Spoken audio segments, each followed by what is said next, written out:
Juan El Gallo Francisco Estrada Romero.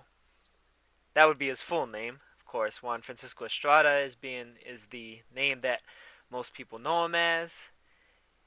5'4", flyweight, 112-pound unified champion, WBA Super and the WBO. 33-2 with 24 knockouts. Interesting thing about those two losses. One of them, of course, most people know by now that one of those was to Roman Chocolatito Gonzalez, the current pound-for-pound #1 fighter. Most people are very well aware of that. Even most casuals know that. They know that Gonzalez has the unfinished business with Estrada. Gonzalez got to go see Estrada, just like like it's being said recently by a couple fighters. But that other loss was to a gentleman by the name of Juan Carlos Sanchez Jr. Now, that was a clash between these two when both of them were still on the come up. Of course, Juan Francisco Estrada was the undefeated fighter going into that fight at 18-0, and Juan Carlos Sanchez Jr. was 11-1 going into that fight. Juan Carlos Sanchez Jr., however, in spite of the fact that this was a fight at 112 pounds, is a 5'8.5" fighter. And currently, he actually campaigns at super bantamweight.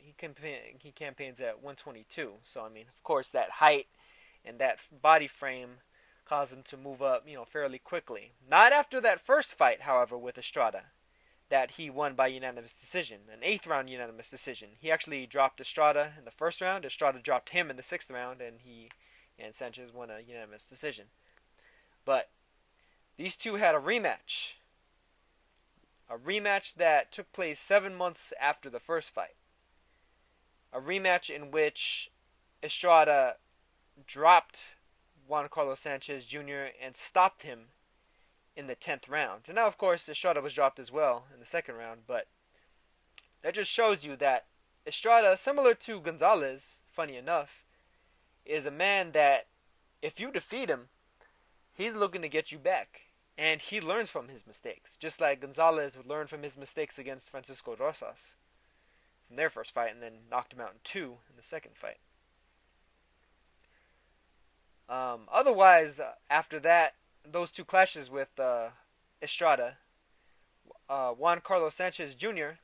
went on to actually pull off an upset in defeating Rodrigo Guerrero for the IBF Super Flyweight title, and held that until he finally lost a brutal war. That he lost by 10th round knockout to Zlani Tete, who is now the former champion. Tete has since moved up to 118 himself. And, of course, Major Arroyo wound up winning the vacant title after that. But getting back to the whole situation is basically Estrada's only 2 losses are to guys who were world champions or would become world champions. Of course, Roman Gonzalez was a world champion when Estrada fought him. And then Juan Carlos Sanchez would go on to literally become a world champion right after Estrada beat him in the rematch. So, just by virtue of quality, Estrada's only lost to 2 elite level type fighters. Now, of course, Estrada's actually a very young guy. Estrada's only 26 years old. That first fight with Roman Gonzalez, Estrada was, 22, 23 years old. That's about level with, say, like a Saul Canelo Alvarez fighting Floyd Mayweather in terms of youth versus experience. Albeit Gonzalez doesn't have the vast breadth of his experience as Floyd Mayweather, but he's a younger, probably more prime fighter than Floyd was at the time when Alvarez got to him. So that accounts for something.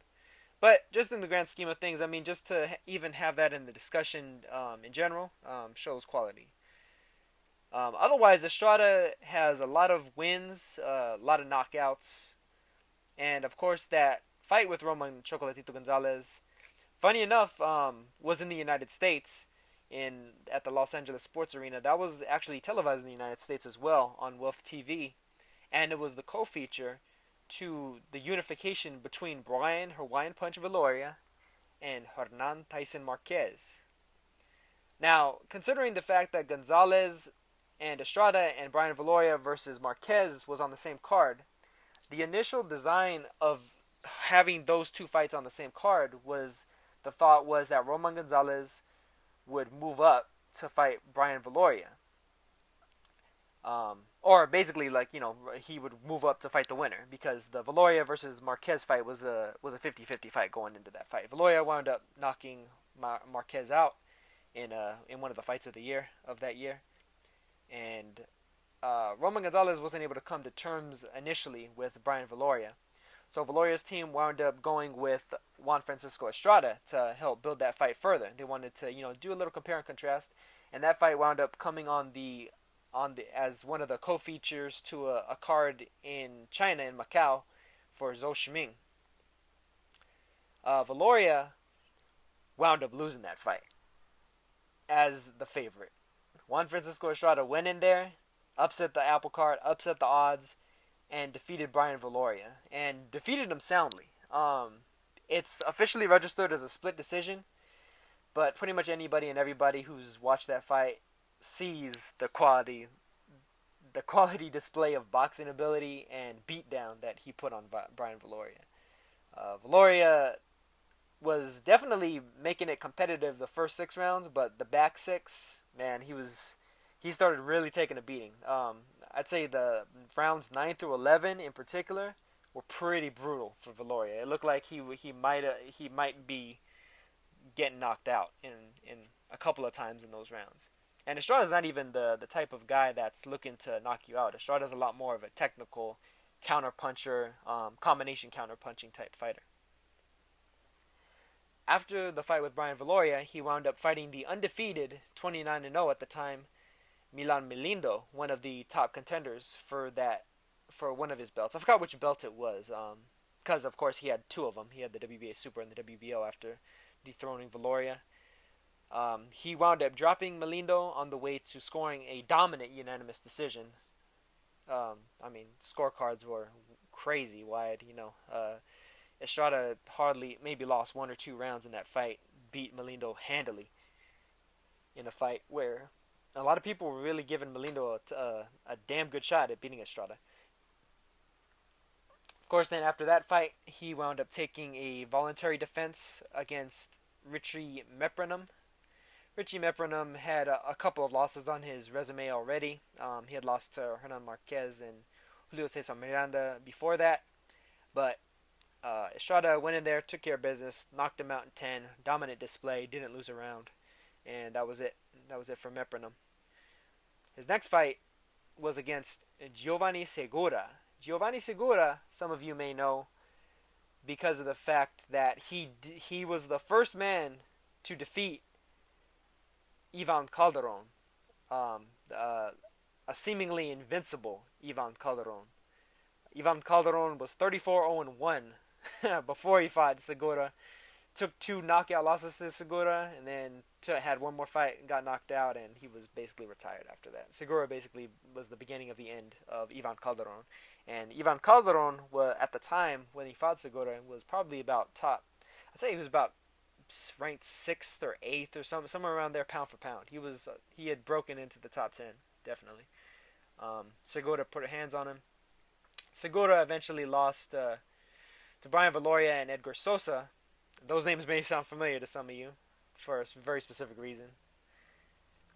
And he then fought Juan Francisco Estrada not too long after knocking out Hernan Tyson Marquez. Segura knocked out a highly touted prospect by the name of Jonathan Bomba Gonzalez, knocked out Hernan Tyson Marquez in a Fight of the Year candidate, went on to fight Juan Francisco Estrada and got dominated and stopped in 11. After Giovanni Segura, Estrada then took on an undefeated prospect out of the Philippines by the name of Jobert Alvarez, a 5'6" or 5'5", 5'5.5" fighter that was undefeated, explosive fighter. He was from the school of Munir Donaire Sr. 14-0-1 going into that fight. Juan Francisco Estrada displayed some more clean boxing skills. Alvarez was game. He was a very game fighter. Made the rounds pretty tough. A lot of aggression from him. He's a tall guy, long reach. Estrada was definitely doing a lot of the stick and move, and it's one of the rare occasions where he had an opponent that was that much bigger than him, in terms of frame and height and reach. But Estrada once again triumphed. Won a clear decision over him.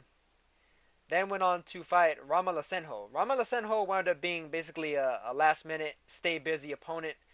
Estrada had tried to secure other opponents. He had tried to secure, let me think here. Who else was he trying to secure? I think it was Juan Carlos Reveco. He tried to fight on that date. He also tried to get Luis Concepcion in the ring, if I remember correctly, and Tyson Marquez too. They all turned it down. The date was coming upon them. They wound up hitting up Richie Mepronom of the Philippines, and Estrada basically. That was just a dominant display from Estrada.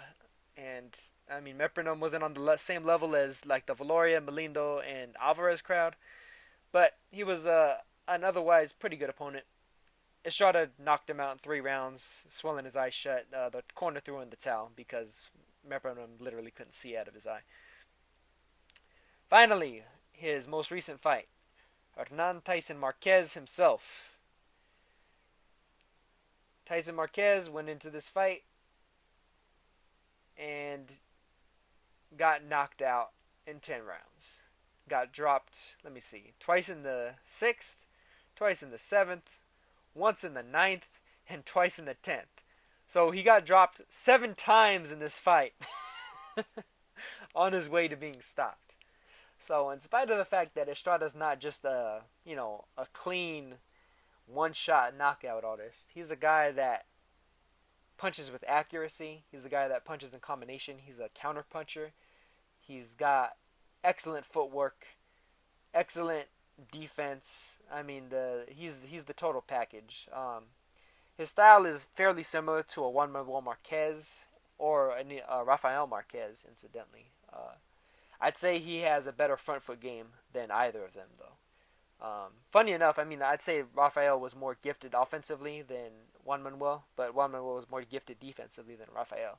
I'd say that Juan Francisco Estrada really splits the difference between them in just the perfect way. His front foot game, being able to cut off the ring and track you down, is excellent. And his back foot game of being able to counterpunch, stick and move is excellent. Not only in the Roman Gonzalez fight where he actually dropped in weight to take that fight because he had been fighting all of his fights at flyweight, dropped down to 108 for that fight specifically. And look at the weigh-in picture for that fight, and the man is shredded. The man is, he doesn't have an ounce of fat on him. It reminds you of that old picture of Bruce Lee where he's freaking flexing out and motherfucker looks like an anatomy chart. But not only in the Gonzalez fight, but the Valoria fight, Melindo and Gilbert Alvarez, you see clean boxing skills from top to bottom in every one of those fights. The Gonzalez fight is probably the most notable one because of the level of opponent he was doing it against. No other fighter had since given Gonzalez the type of issues that Estrada gave him, both defensively and offensively. Estrada had a lot of success pressing Roman. He had success off the back foot against Roman, and he had success on the inside, kind of sidestepping and pivoting around him. It's kind of funny because some of his best success would come, Gonzalez would adjust to it, then Estrada would adjust to that adjustment. So, Estrada is just a multifaceted fighter, excellent fighter. More than deserves a rematch with him. I think more than likely Estrada's going to need to get a fight on HBO first in order to build to that fight. I think probably one and done will do it. One fight to warm up to Gonzalez, then boom, right into Gonzalez. And I'd say, if they shared a card, that'd be the perfect way to do it. But if not, hey, fuck it. Why don't you put Estrada in place of Roman on the Golovkin's cards? I think that'd be a solid introduction, if not for Gonzalez's cards himself. But that's pretty much it.